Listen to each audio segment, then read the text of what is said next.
it also had a swallowtail visiting it at the time when we were there. This is a pink arborescence. It's found at Mount Davis, which is the highest mountain in Pennsylvania, 3,212 feet high. Okay, it's not very high. It's a high point on a ridge, and it's a very long ridge that goes down into Maryland. But these is the color of this. It's more pink than white. It's fragrant. It blooms at the same time as the white arborescens are blooming, and it really is magnificent. And I try to photograph a swallowtail visiting it. Now, it's out of focus, at least on the wings of the butterfly. And it's one of the things you find out that if you try to capture the butterfly in a photograph, they sometimes flap their wings when you least expect it. You can't get them to sit still. I haven't found a way of doing that yet. And on that same bush, there's a different picture of it. But here are two swallowtails visiting at the same time. Both their wings are out of focus because it's, again, very difficult to get them to sit still. I don't know how to do that yet. But at the same moment that I was photographing, on the other side of this same bush was a hummingbird, and it is visiting the flowers. And I do believe the hummingbird may possibly be a pollinator also of our native azaleas. But we have to thank Doug Jolly for some magnificent photography. And here Doug is showing the hummingbird, the ruby throat, visiting one of his plants. Oh my goodness, I didn't see it. It's just magnificent.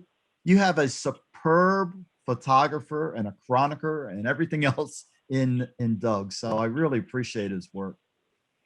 Here is a swallowtail that he's captured.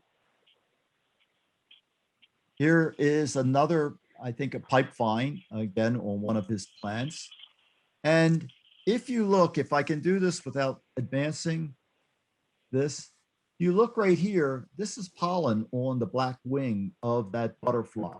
So the things are flapping their wings, they're picking up the pollen from the anthers, and they're transferring it to other anthers, or excuse me, stamens, and they're getting, if I get that right, pistil, and they're getting it to form the seeds. Here he has a hummingbird moth. Now that may be visiting it, the flowers, not sure, but I've often wondered whether or not moths might also be a pollinator of some of the azaleas. If you go to people's gardens and you look at their deciduous azaleas, you will find some that absolutely have no seed pods on it, and others that are totally inundated with seed pods, just loaded.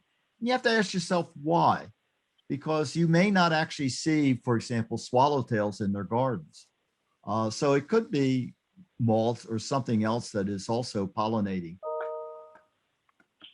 Okay, again, going back to capturing it, this is prunifolium. It's down in Callaway Gardens, and it's being visited by a swallowtail. And if you look, if I could do this again, this is the flower bud that has already formed for next year's flowers. So this is not going to bloom this year. That's a bud for next year. It's just one of the characteristics of that particular plant. Here then is a pipevine swallowtail on Calendulaceum. And again, very clearly you can see the pollen that's on the wing of this particular creature. And that was on Big Yellow Mountain in North Carolina. And again, another pipevine. So they visit the plants even late. And another example of wing pollination can be found on the Turk's cap lily by our swallowtails.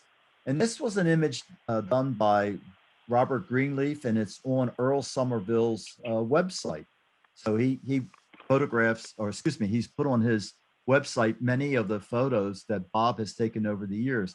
And I just thought this was just a magnificent example also of the leaf wing pollination of a plant.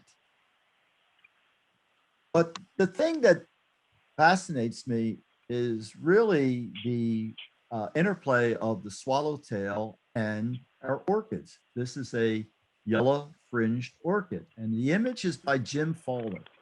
And if you do not know Jim Fowler's website, I tell you, please go there. He has a magnificent website, blog, and he's been photographing for about the last dozen years the native plants, orchids for the most part, but many other wildflowers.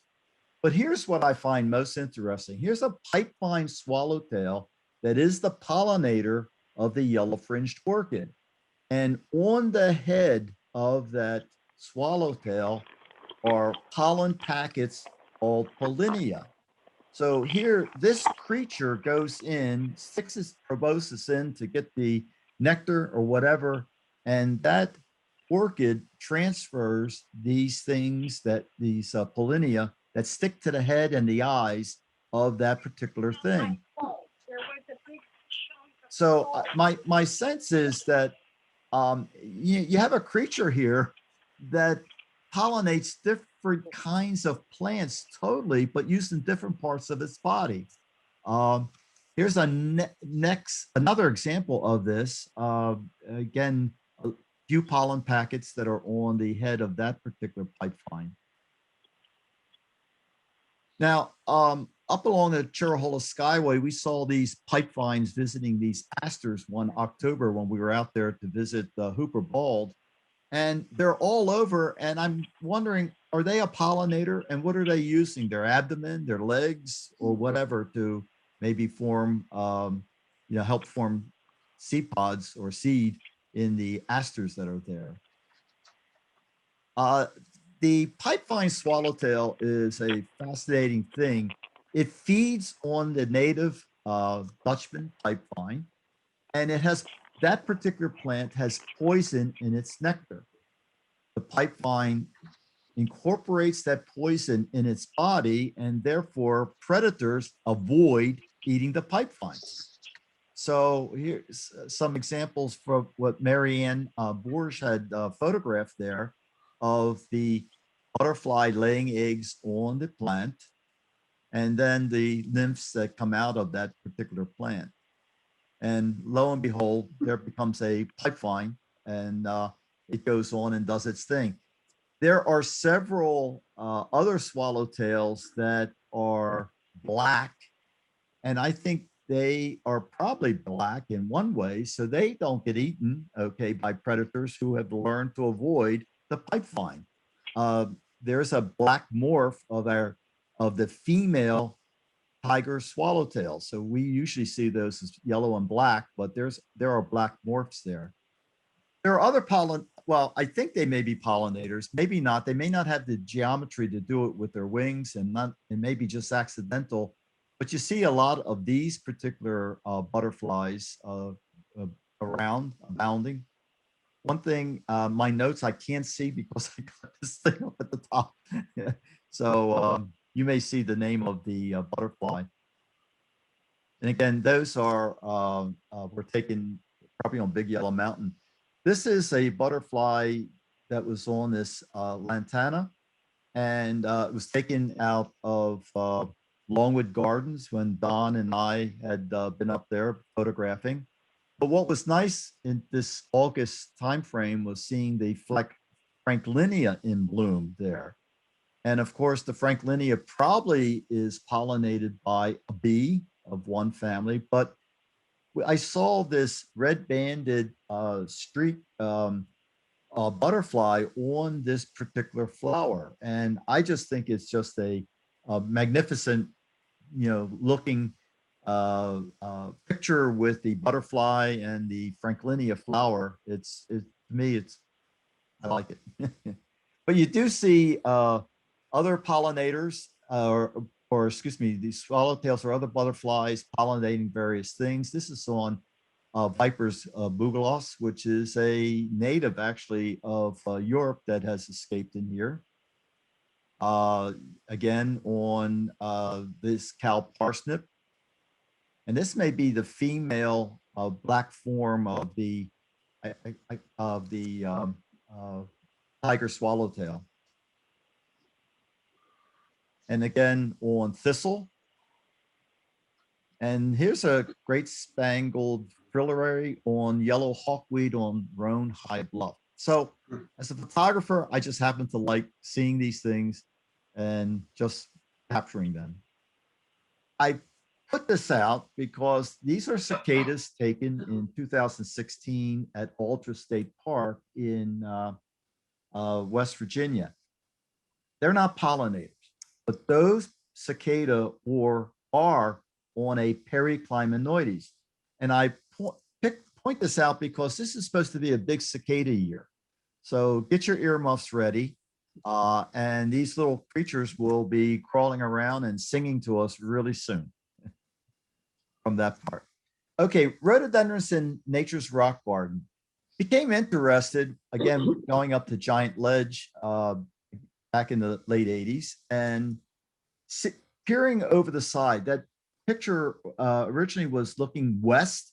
You go across this little ridge and you're on the east side and you're looking down a cliff of 70 to 100 feet, sheer rock all the way down. It's like a palisade. And I spy something pink. And this is a Prinophyllum bloom. This is it also here. And this, excuse me, this thing is got several Prinophyllum in bloom and it's on a straight ledge. So here these seeds either got windblown or carried by water from rain or whatever. They lodge in a crack, they sprout, and they grow. And to me, this is Nature's Rock Garden, displaying its plants. Yeah. There's an example of this with arborescens taken along the Susquehanna River. This is just a map going to the Susquehanna, but these are typical arborescens, sweet, they smell sweet, they're lovely, but they are growing right out of the rocks that are along this area of the Susquehanna. And again, they have the same shape as everything else. They look normal. They are very fragrant. You can see the size relative to the camera there. I believe they're bonsai. They are much smaller size than what you would ordinarily see. These things can be 6-7 feet in their native environment. But again, these are growing straight out of the rock and they're miniaturized. Interesting. Wow. Mm-hmm. And very tight plants, actually.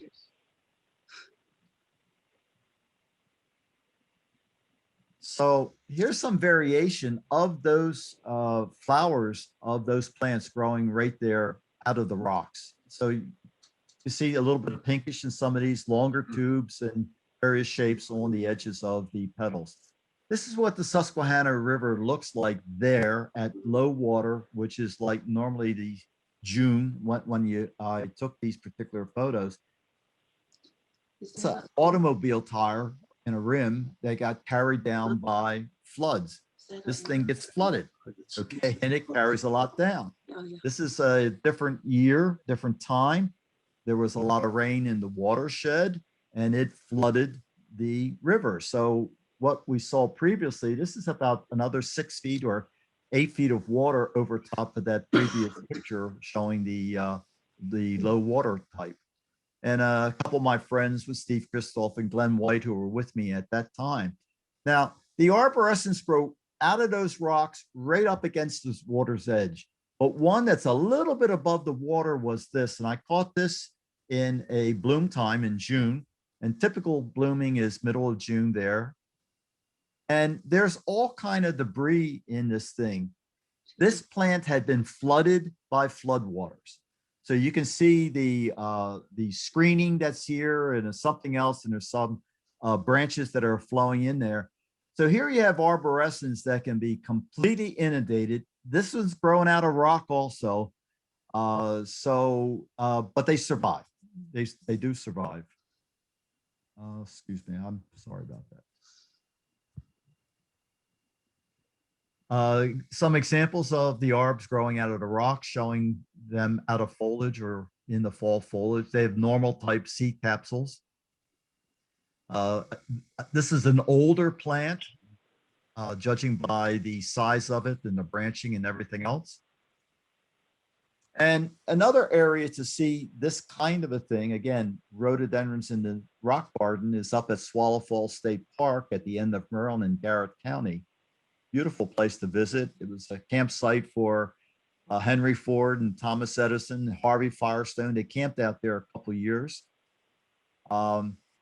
This is arborescens growing off the banks. And actually, there are some that growing off the rocks, even though I don't have a photo of that. But this is arbs growing along the Yohogany River that flows through there. Maximum seedlings on a nurse log.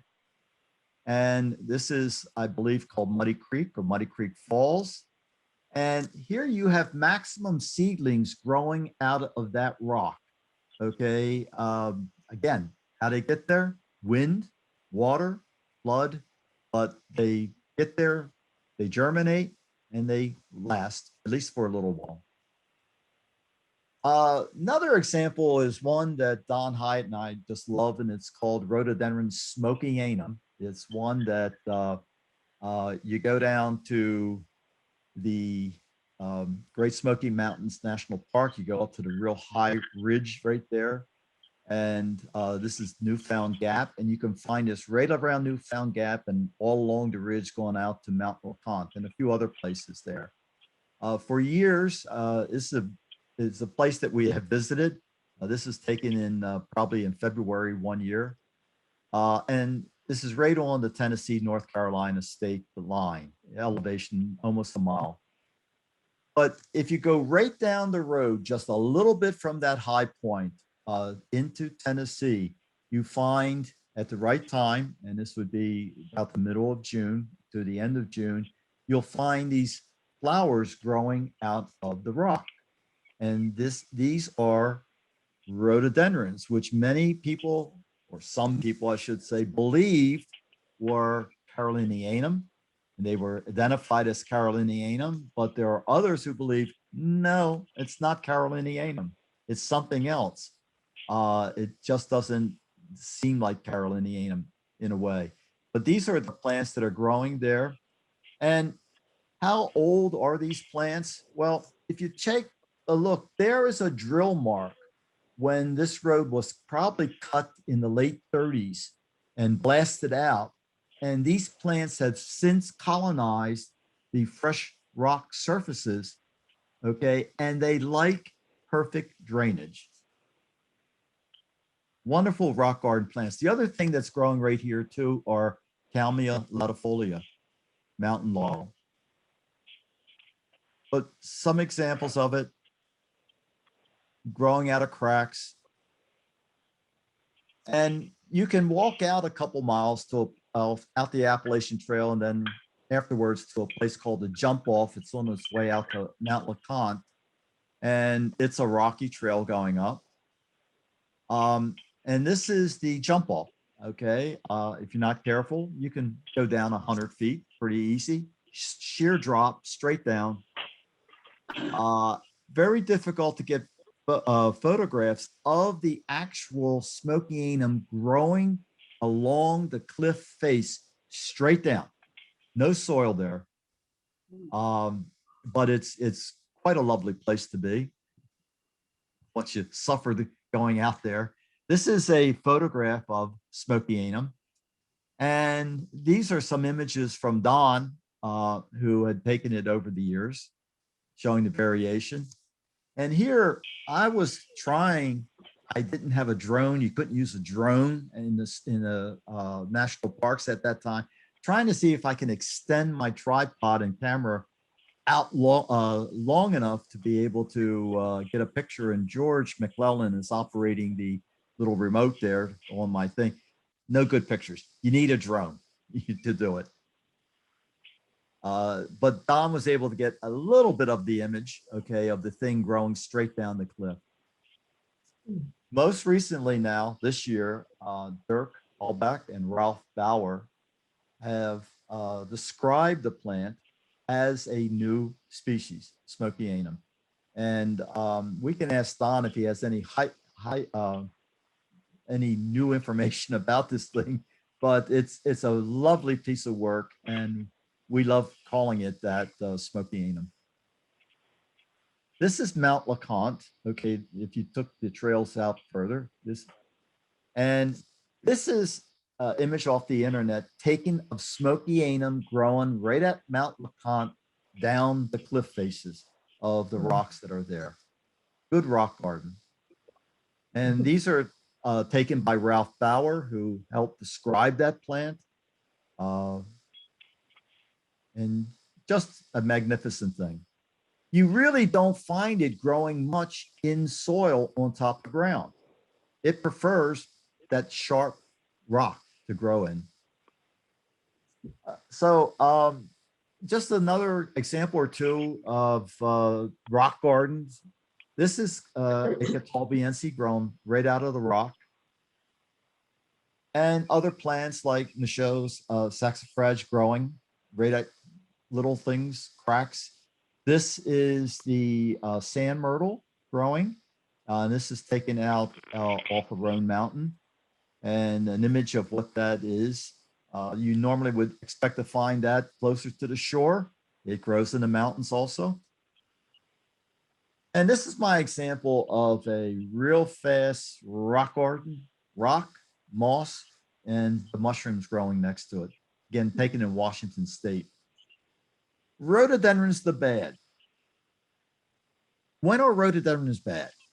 Well, when some people don't like them for some reason, for whatever the reason may be. Now, the first thing is, if you've ever been associated with the Southern Appalachian Highland Conservancy Group, they have been doing bald maintenance on Roan Mountain. And I've joined up with them on helping to do some of this. And here's Don and I and George going up to the mountain to help in this particular trip, this mow off. Why they would like to maintain the balds as they were found hundreds of years ago, but they're being invaded by trees, rhododendrons, other types of shrubs, and they make an effort to try to clean this up to restore the balds. So again, this is what the balds look like before actually working on them. Here is someone who is weed whacking, especially for the thornless blackberry bushes there. But those stumps there are all rhododendron stumps from Catalbiense that were cut back to try to get this. They cut them back, they die, and then they come back, and you can literally just remove the stump from the ground. I counted the rings on the age of some of these plants, and they were generally about 25 years old, 25 to 30 years old.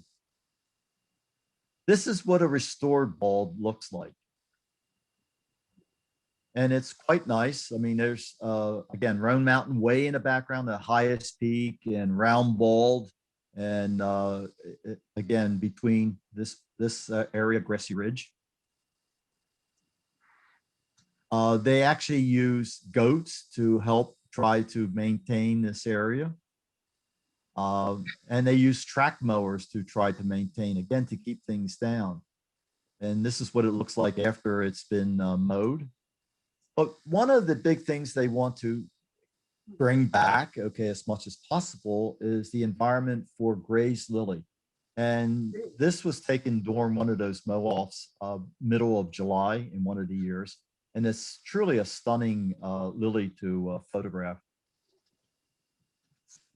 Okay, so that's one example of the bad, okay, with, let's say, Catalbiense, and hopefully they're not taking down azaleas, and we do know that occasionally an azalea is taken down, but here's an example taken out west with Occidentale near Golds Beach, Oregon.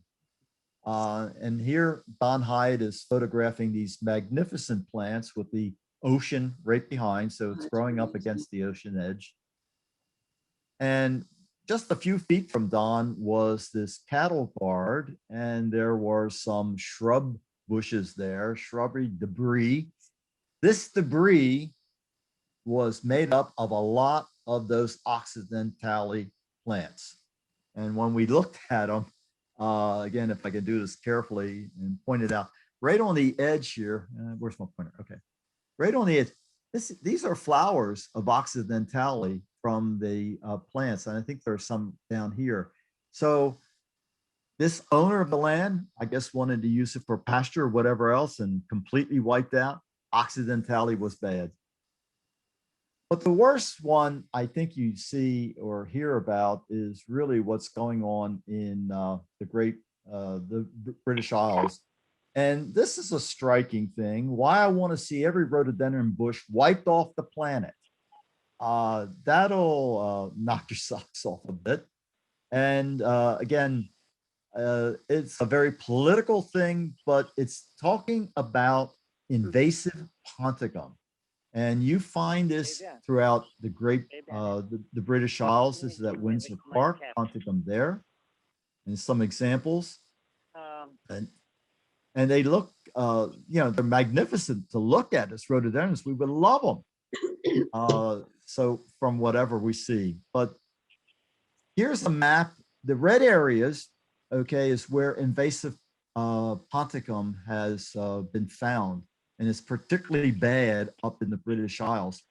And the species, or I should say the variety that really is doing the invasion is from Portugal. And you'll find ponticum in several locations from Portugal down as far as Gibraltar. You'll find it there. That is the part that has really invaded England.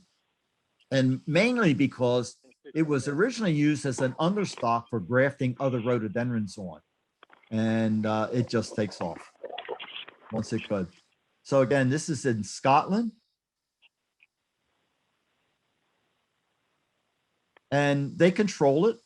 And again, it's bad. So they go in, they cut it back.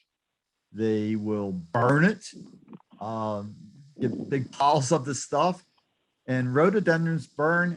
And these are green rhododendrons. And I think I heard someone once talking about being in Tibet or someplace looking for rhododendrons and actually being able to burn rhododendron wood from green rhododendrons, that they have enough, I guess, oil or whatever in them that makes them a nice flammable thing, even green.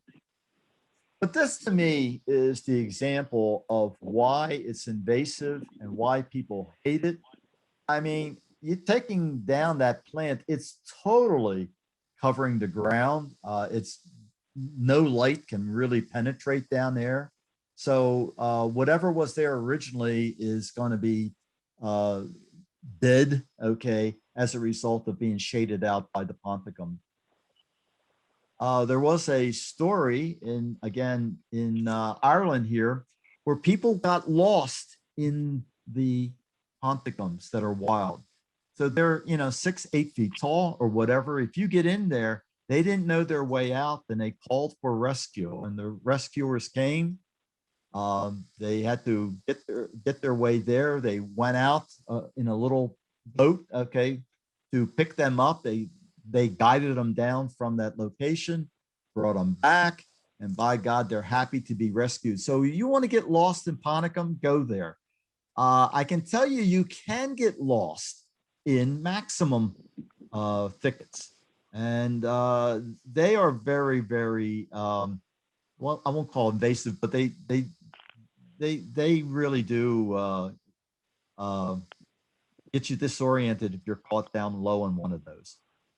Okay, so that was the bad. So we may not consider rhododendrons bad, but some people have their reasons to consider that. And I think ponticum is bad in England and Scotland, the British Isles.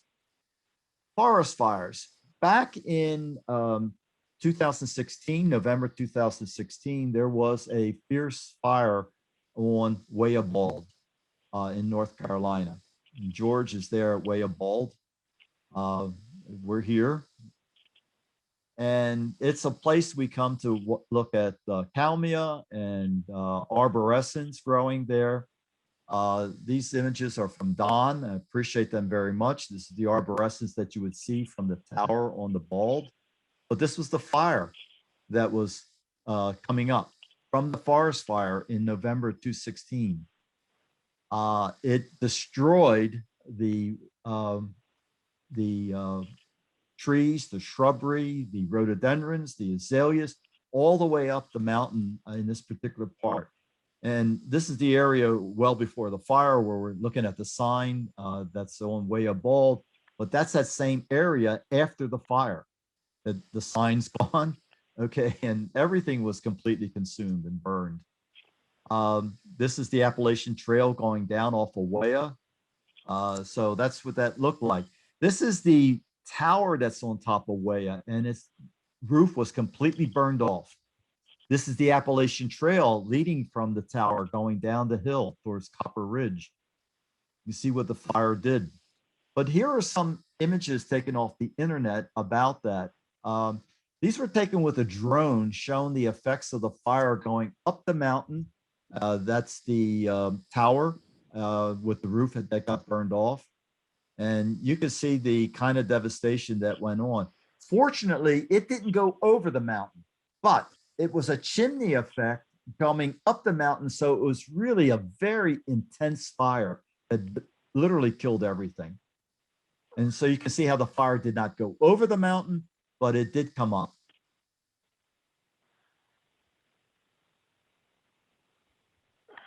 And now the tower has been restored with a roof, okay, and new signage has been put up, and things are coming back. And this is the hope of things. Difficult to see, but this is an arborescent seedling that has survived the fire and is coming up out of the roots. So it's typical. It's difficult to see from, not the contrast that you want in a photograph, but this is what the flower buds look like. This is like 2 years after the fire. So it is now coming out. Kalmia is coming back. It's coming back very nicely.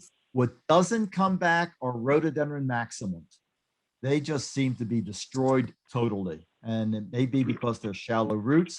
They got heated, okay, by the heat of the fire, and they just don't come back.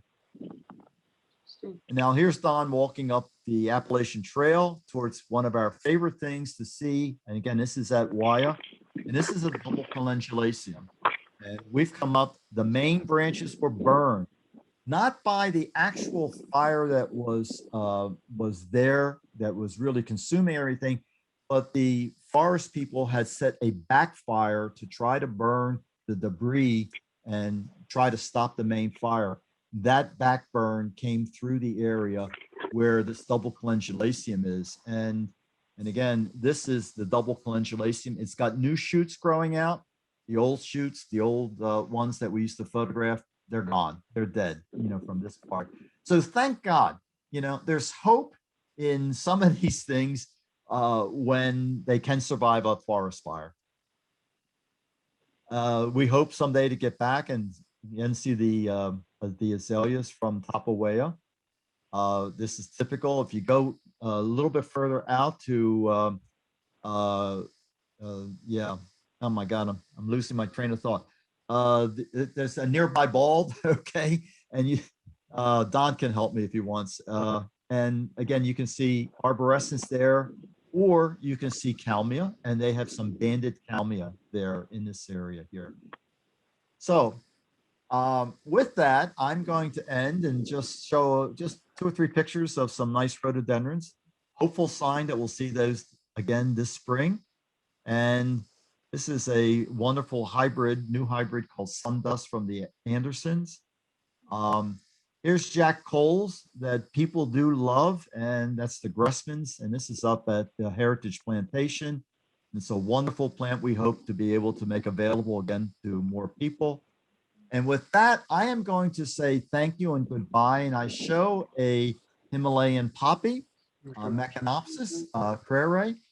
If you think rhododendrons are difficult to try to grow, try growing Mecanopsis, okay?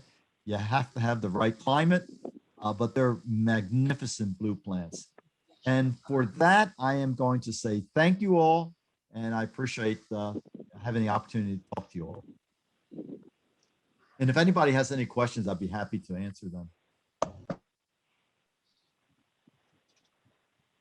Okay, are there any questions for Carol? I don't have a question, but I just want to say how wonderful to think about the Blue Ridge Mountains as big rock gardens for the azaleas. That was really a wonderful way to visualize them. And then understanding that rhodies can be invasive, I just never knew. So that was insightful too. I guess any plant out of place, Your dish downstairs. any plant out of place can be a problem. And I have crawled through some of those thickets, and even though it was all in good fun, I could see how someone could get lost in there and really freak out and not know how to get out. So yeah, thank you. I'm sorry I didn't join sooner. Okay, thank you. Okay. I have a question. Sure. Carl, have you ever successfully grown a Menacopsis yourself? No. No, I haven't tried because I don't have cool conditions to grow them. Check my mute. Carol, thank you so much. I don't know what was most beautiful. Picture after picture. I still think the butterfly on the Franklinia was stunning. I'm partial to rock gardens, and it's just amazing to me how these plants can grow someplace where it just seems humanly impossible. But thank you again. Okay, thank you. Thank you. Okay, I guess Presentation.